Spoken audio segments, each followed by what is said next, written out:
Hare Krishna, Krishna Krishna, Hare Hare, Hare Ram, Ram Ram, Hare Hare. So this is my 5th time trying to film this video because I get off topic.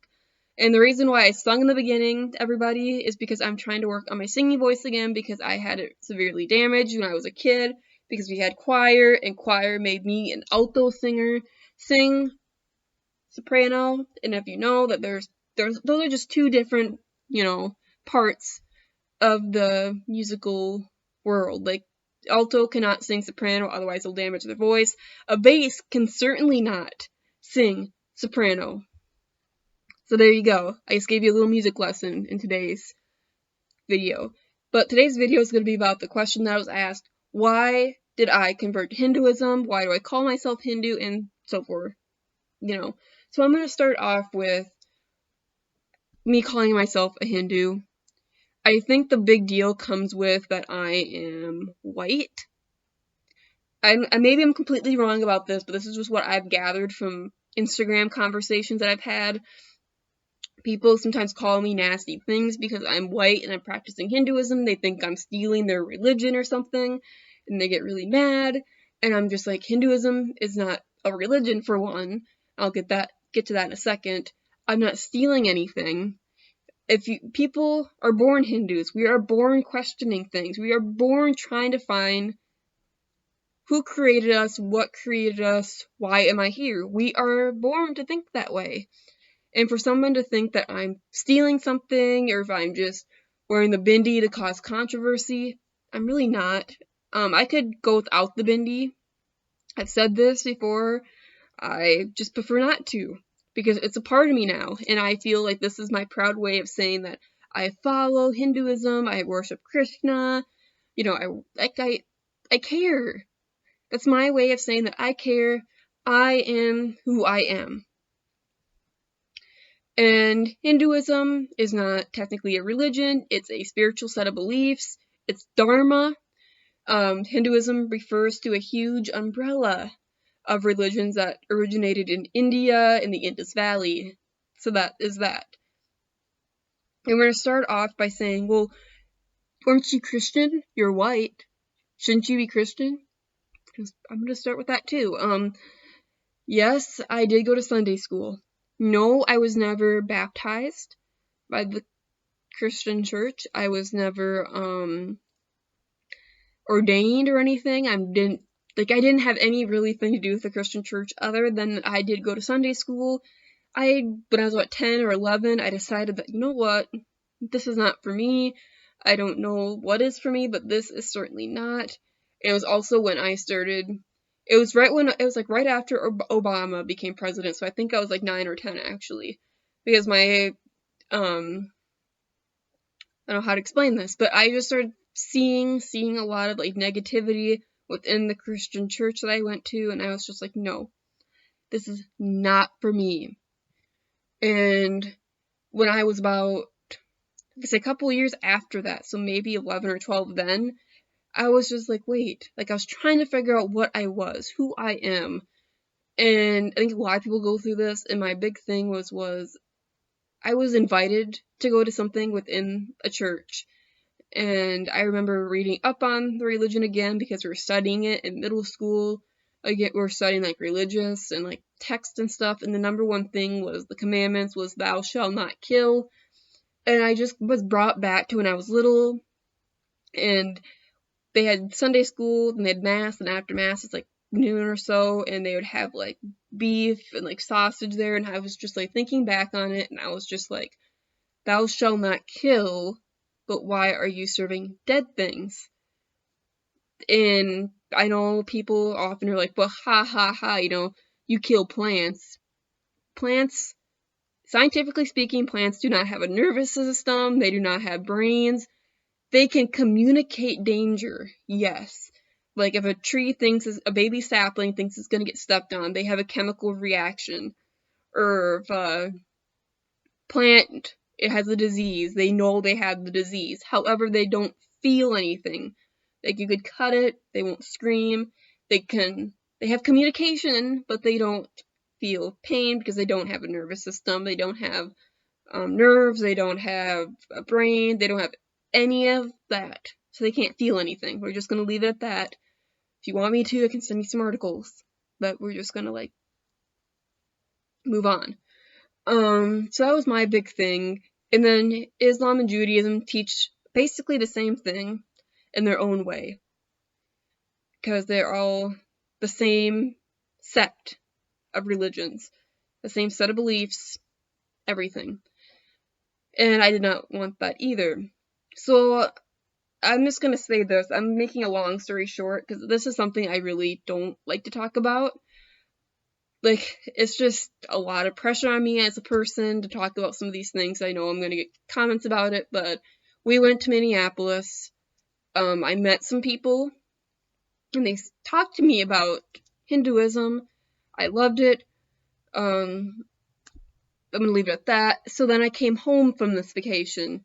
We went to Minneapolis for my vacation, and came back home, and I started researching on the computer.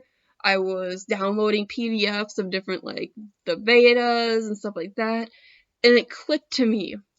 And I remember when it clicked to me, because it clicked, oh god, I'm like stumped, because I'm trying to figure out how to say this. Anyway, so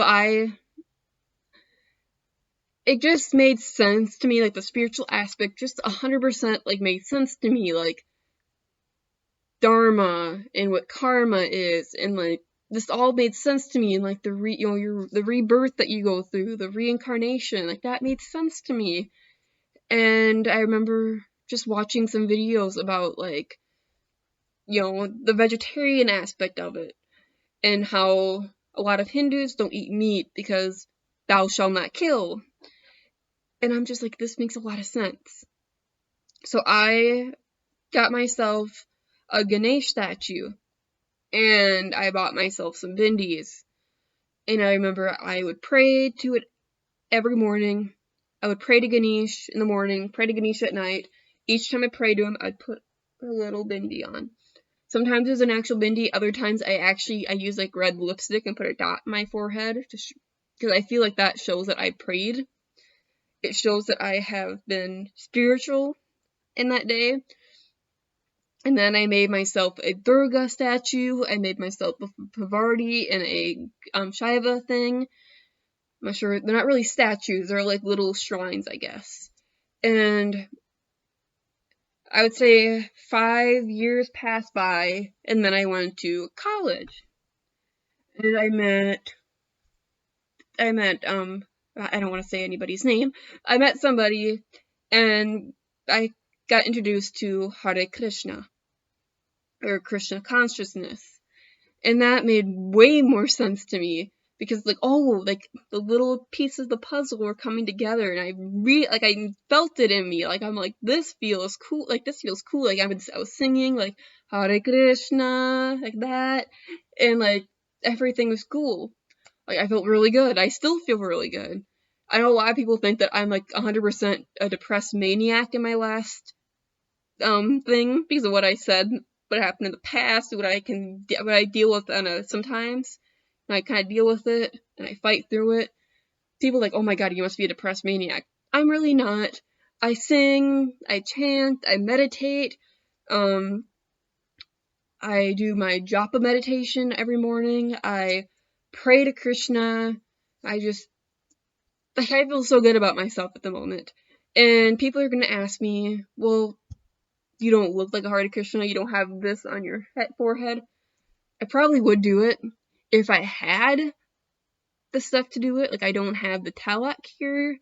My parents refuse to let me walk around the house with it on. They think it's weird, because I did try to make it with, like, eyeshadow, like white eyeshadow. I did, like, that with my, I was like, and my parents like, no, like, don't wear it. So I would wear it if I was going somewhere with my parents. I knew I wouldn't see them, because they get really mad at me sometimes for, even the bindi, they get mad at me sometimes for, and I don't even know how the rest of my family would react, because my parents are pretty liberal.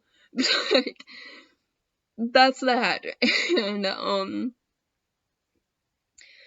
after coming into this Krishna consciousness, reading the Gita, going to Gita class every Sunday, except last Sunday, because, as you know, I'm not sure if anybody even read my Instagram post that's on my YouTube, but the internet around here went down.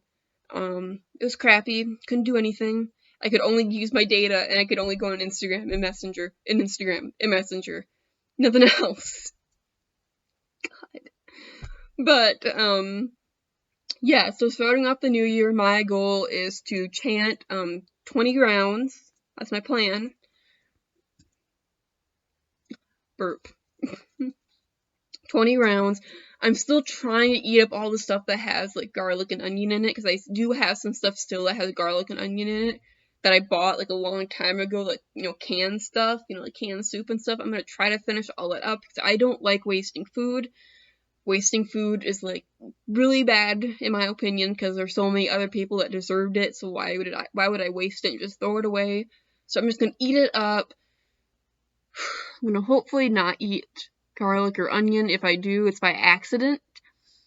Another thing it's not really hard for me to give up is mushrooms. Like, it's really not that hard to give up mushrooms for me, because we only eat mushrooms around here, like, once a year. So it's, like, not that hard.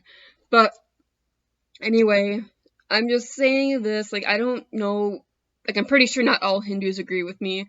I'm pretty sure there's gonna be some people commenting, like, this and this on me, like, oh, how dare you follow Krishna consciousness, like, how dare you do this, how dare you do that.